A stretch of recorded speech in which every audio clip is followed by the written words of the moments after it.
Where on earth do I begin? As the title says, I am genuinely lost for words, contrary to the length of this video.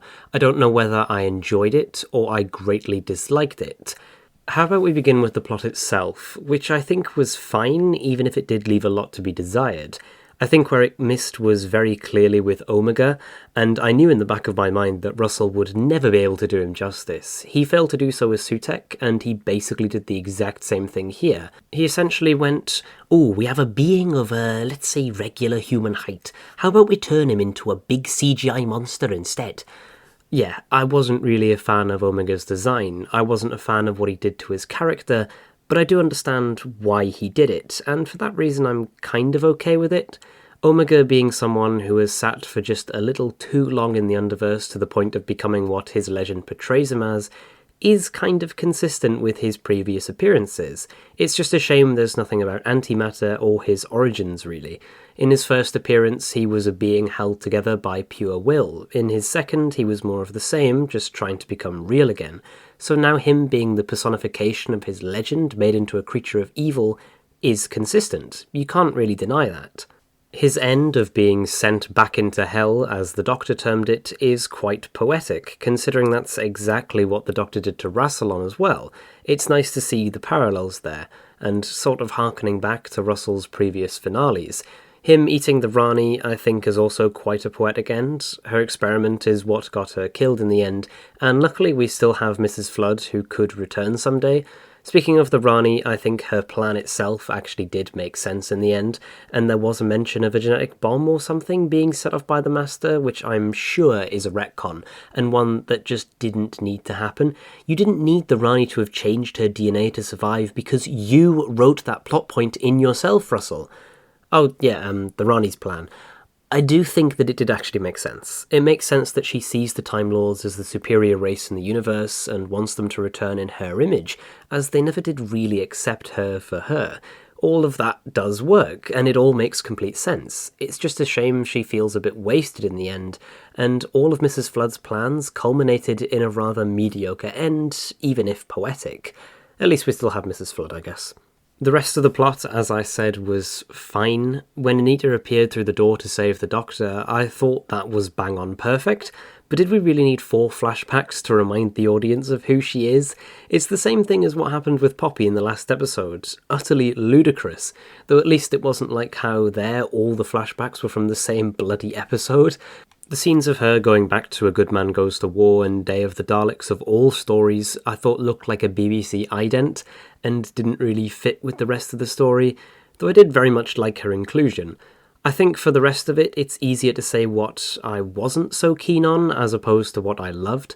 I feel like Mel should have got a lot more to do, considering her connection to the Rani as the only other person in the room who has actually met the woman, but I guess she got that in Empire of Death instead, with a character that she had never met. Ruby didn't get a good end whatsoever. I think the scene of her slowly realising that Poppy's disappearing was fantastic, but that is about it. Yeah, she has an interesting memory, but she's just kind of dumped without any goodbye at the end of the story. She does more to push this plot forward than Belinda does, and Belinda is the one who gets a proper exit. I just don't get it.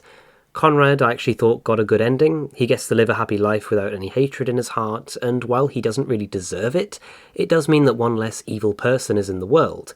Ruby jumping in with the revised Project Indigo to save the day from him and undo the Wish World was also great. It's nice to see Russell yet again harken back to some previous finales. It's nice to see him reference something from his previous work where you don't have to have watched that to know what this is because it's not that integral to the story. Unlike a lot of other things.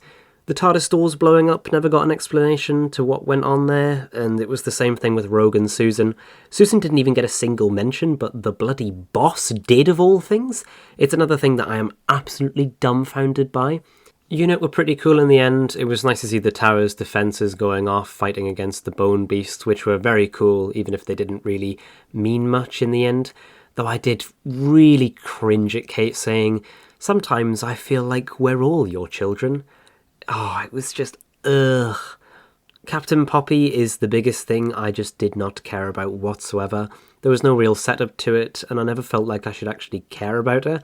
I mean, her actor had no idea where she was half the time, which makes sense for a child actor, and I felt the exact same way. That's it, I have no other comments on her.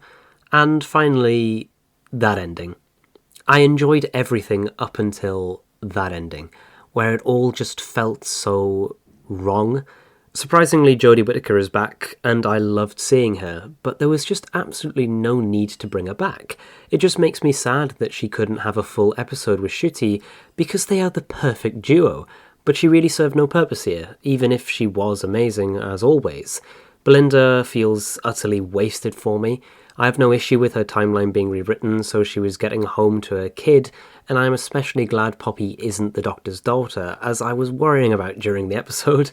Her characterization for the first half of the series up until the well is very consistent, and I love how fiery she is and just not wanting to be there with the Doctor. Eventually, of course, she does get used to it and more into the idea of travelling with him, but it feels like such a big jump. We haven't spent enough time with her to justify this. Because after the well, she feels sidelined and inconsistent, and so she's now sharing a similar spot to Ruby for me in the companion rankings. When I saw the Doctor wake up, I did think, oh, it's Donna's house, and we're going to have 14 show up, and I really would have preferred that to what we got, honestly. Billie Piper. To say I'm greatly disappointed is an understatement, and that's not just because I knew she'd come back beforehand. It is a massive shame that Ncuti always planned to do, in his own words, 2 seasons, even if I think that may not be true, as I still think his Doctor is not done and has a lot more to offer. For one, we never got to see him fight the Daleks, or the Cybermen, or the Master, making him the first Doctor to not have any of those threats to face. But I am kind of okay with that. It makes him unique, to say the least.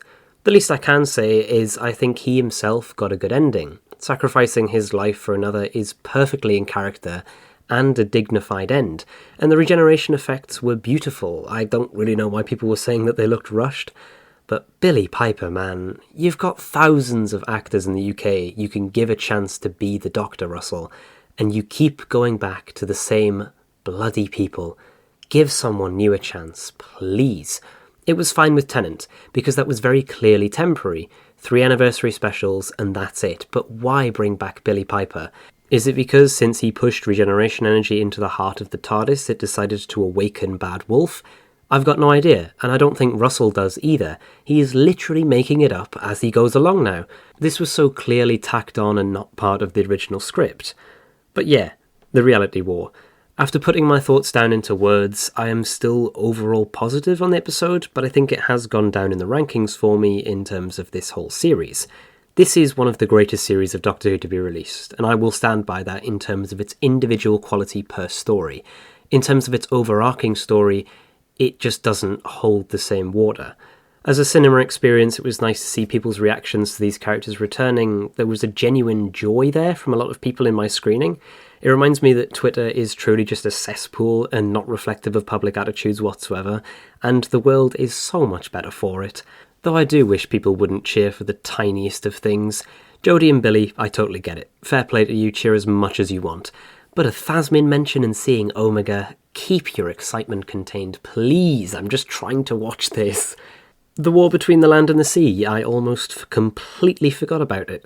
We got no release date for it, so who knows when it's going to come out. It was pegged, I think, for autumn this year, but maybe it'll now be later than that. As a concept, it does intrigue me. Unlike other people, I'm not opposed to a new form of Silurian, and I think that Russell Tovey will absolutely kill it as whatever character he's playing, even if his reappearance is more of the same reusing old actors in the Bad Wolf Club. I am excited for it though, even if the teaser was not as long as I expected.